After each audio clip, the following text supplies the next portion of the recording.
they are way forward than us. Pakistani diaspora has to catch up. Pakistan has to catch up. All we need is just a nationalism.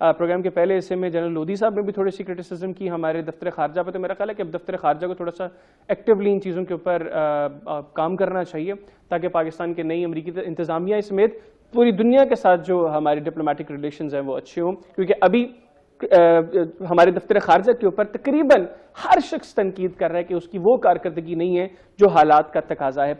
آج کے programme سے اتنے کے لیے programme کو اجازت دیجیے. اللہ حافظ.